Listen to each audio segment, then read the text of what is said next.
الحمدللہ.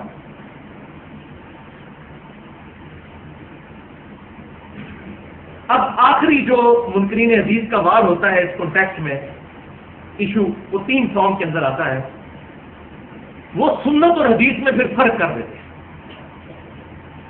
ٹھیک ہے، ایک فرق تو ہے کہ حدیث ہمارے پاس لکھی ہوئی شکل میں آئی، اس کی پریکٹیکل اپلیکیشن کا نام سنت ہے. ایک اعتبار سے 2 الگ چیزیں اور ایک اعتبار سے ایک ہی چیز ہے. مسواک کرنا سنت ہے، اور صحیح بخاری میں حدیث ہے کہ مسواک تمہارے رب کی خوشنودی کا باعث ہے. اس حدیث پر عمل کرنے کا نام سنت ہے.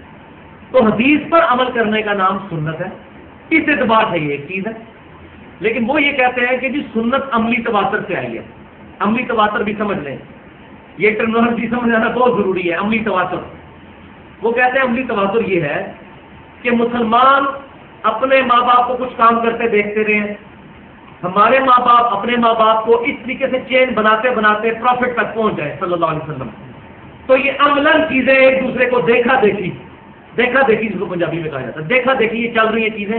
اس کے لیے کتابیں ہونا ضروری نہیں ہے. اگر کتابیں نہ بھی ہوں تب بھی لوگ دیکھا دیکھی عمل صحیح کریں گے.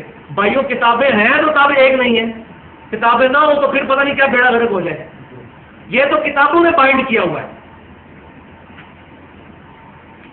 تو اس بات کو بھی آپ سمجھ لیں کہ عملی تواتر پہ اگر جاتے ہیں تو ہم بھی عملی تواتر کو مانتے ہیں، اجماع کو ہم حجت مانتے ہیں. قرآن میں ہی سورۃ النساء کی آیت نمبر 115 میں اس کا اشارہ ہے، اور کتنی احادیث ہے جس پہ مسئلہ نمبر 31 اہل سنت پاک.com پہ 40 منٹ کی گفتگو ہے اجماع کی حجیت کے اوپر، ڈیٹیل کے ساتھ میں نے گفتگو کی ہے. تو اجماع کو ہم مانتے ہیں، اجماع ہی عملی تواتر ہے. مثلا دنیا کی کوئی حدیث کی کتاب نہ ہو تب بھی سارے مسلمان متفق ہیں کہ نمازیں 5.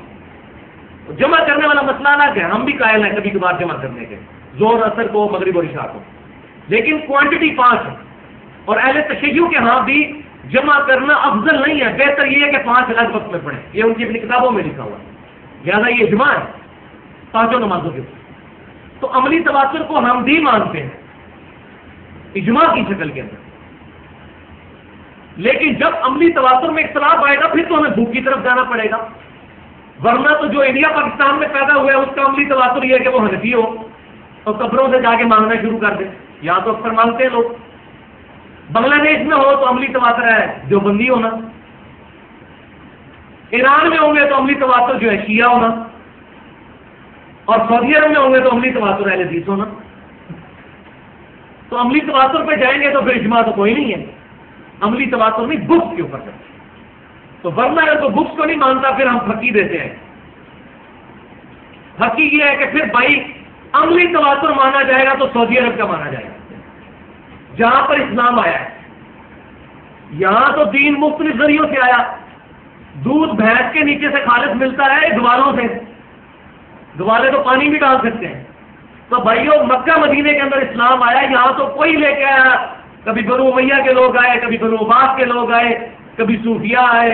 ایران کے اندر کچھ شیعہ مکتبہ فکر کے لوگ چلے گئے. تو اس طریقے سے ہر جگہ مختلف قسم کے رنگ ہمیں نظر آ رہے ہیں. سعودی عرب والے تو صحابہ کی اولاد ہے، پھر ان کا تواتر دیکھنا چاہیے. ادھر کہتے ہیں نہیں یہ تو گمراہ ہے جی، ان کو نہیں ہم نے ماننا. تو ٹھیک ہے بھائی نہیں ماننا تو آ جائے پھر کتابوں کے. نہیں تو عملی تواتر میں پھکی یہ ہے کہ پھر سعودی عرب کو ہی ماننا پڑے گا. حالانکہ میں بھی اس کا قائل نہیں ہوں، سعودی عرب میں بھی کئی چیزیں غلط ہیں. ہم بک کو ڈکشنری آلویز اتھارٹی. بٹ کی اسپیلنگ BUT بٹ ہے، BOT بٹ ہے، BAT بٹ ہے. یہ ڈکشنری بتائے گی، نہ PhD انگلش بتائے گا نہ پرائمری اسکول کا بچہ.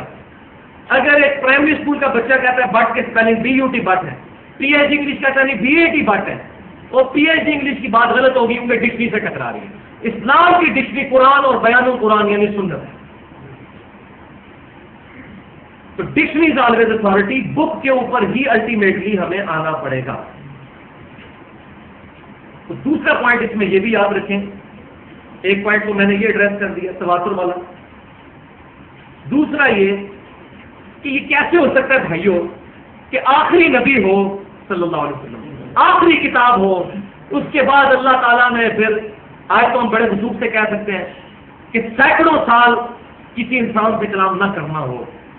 ان کی تعلیمات کو پھینک دیے جائیں. ہزاروں کیمرے نبی صلی اللہ علیہ وسلم پر فٹ تھے صحابہ کی شکل میں.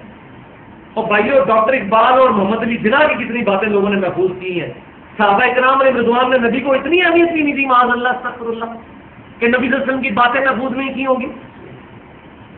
ایسے ہو سکتا ہے؟ یہ عقل کے بھی خلاف.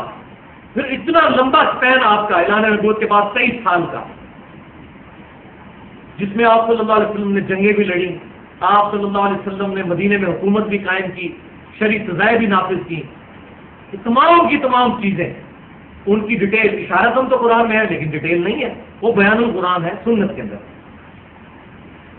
تیسری بات کہ یہ کہتے ہیں کہ جی پھر اگر آپ یہ کہتے ہیں کہ حدیثیں لکھی ہوئی شکل میں ہونی چاہیے تو اس کا ثبوت بھی قرآن سے دیں کہ لکھی ہوئی بات کی امپورٹنس ہونی چاہیے بجائے عقلی تواتر کے. تو عقلی طور پہ تو ہم بتا چکے، اب نقلی طور پر بھی نقل کیا اور بتاتے ہیں. یہ قرآن پاک میں فیصل آیت، فیصلہ کن ڈیسائسو آیت ہے، سورۃ الاحقاف آیت نمبر 4. یہ ایکسپلور کر دے گی ہر چیز.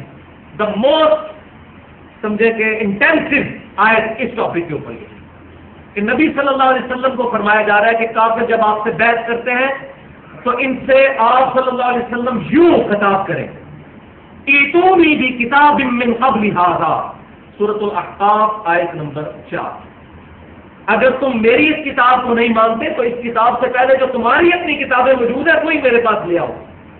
او اثارۃ من علم ان کنتم صادقین، یا پھر انبیاء کے کوئی آثار علم کے چلتے آ رہے ہو وہ میرے پاس لے کے آؤ. تو لے کے تو تبھی آئیں گے جب لکھی ہوئی شکل میں ہوں گے، زبانی تو نہیں لے کے آئیں گے. تو قرآن بھی اشارہ کر رہا ہے دو چیزوں کا، ورنہ کہتا ہے قرآن کہ کتابیں لے آؤ پچھلی تورات انجیل، نہیں، ایتونی بکتاب من قبل ھذا او اثارۃ من علم ان کنتم صادقین. اے کافرو اگر سچے ہو تو کتاب لے کر آؤ یا انبیاء کے آثار علم حدیث لے کر آؤ. بھائی یہ بڑا ثبوت ہے علم حدیث کا الحمدللہ. اسی وجہ یہ زندہ کی آیت ہے.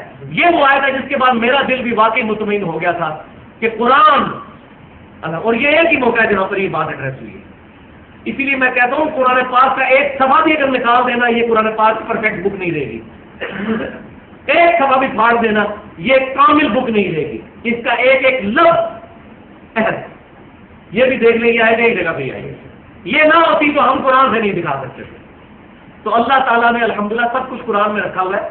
لیکن یہ بات مولویوں کو نہیں سمجھ آ رہی. اس کی وجہ ہے کہ مولوی جو ہے ان کا کام صرف مسلمانوں کو لڑانا ہے اور ایک دوسرے کا پراپوگنڈا. ان کا کام یہ ہے کہ مسلمان کہنا تمہیں ٹی بی ہوگی، تمہیں ٹی بی ہوگی، تمہیں ٹی بی ہوگی. ٹی بی کو ذہن میں رکھ کے اس مسلمان کا علاج کرنا یہ ان کا مقصد نہیں ہے. پراپوگنڈا کرنا الا ماشاء اللہ.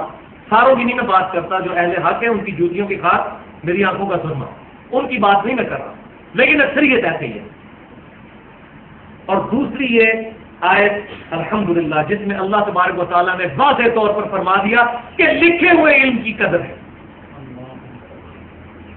اور بھائی اللہ تعالیٰ یہ بتا رہے ہیں آج پوری دنیا میں لرن کر لیا ہے. دیکھیں ذرا گوگل کے اوپر آپ سرچ کر کے ایک لفظ لکھے، لاکھوں ملینز کی تعداد میں صفحے کھل جاتے ہیں لکھی ہوئی فارم میں. لوگ کتابیں لکھ لکھ کر چیزوں کو سیو کر رہے ہیں. دنیا یہ پریکٹیکل یہ چیز لرن کر لی ہے کہ علم کو لکھ کر قید کرو. تو نبی صلی اللہ علیہ وسلم پر جو پہلی 5 آیات نازل ہوئی تھی یہ بھی امت کا اجماع اور عملی تواتر ہے کہ یہی 5 آیات تھی. سورہ علق تھی، اقرأ بسم ربک الذی خلق خلق الانسان من علق اقرأ وربک الاکرم الذی علم بالقلم. وہ ہے اللہ عزت والا جس نے انسان کو قلم کے ذریعے سکھایا. قلم کے ذریعے لکھا ہوا، عملی تواتر نہیں، صرف زبانی کلامی سن سنا کے سننی نہیں، لکھ پڑھ کے سننی. سن سنا کے سننی نہیں، وہ تو سننی ہو جائیں گے. پھر پڑھ لکھ کر سننی، وہ والا اہل سنت کا منہج. اہل سنت فرقہ نہیں، اہل سنت اصحاب الحدیث کا منہج. علم الانسان ما لم یعلم، اور انسان کو وہ کچھ سکھا دیا جو کچھ وہ نہیں جانتا تھا قلم کے ذریعے. یہ ہے طاقت، پین کے ذریعے اللہ نے سکھایا ہے. الحمدللہ ہمارا بھی جو بیان القرآن علم حدیث ہے وہ قلم کے ذریعے لکھی ہوئی حالت میں ٹرانسفر ہوا ہے. اب آتے ہیں ہم کنکلوژن کی طرف. 5-6 منٹ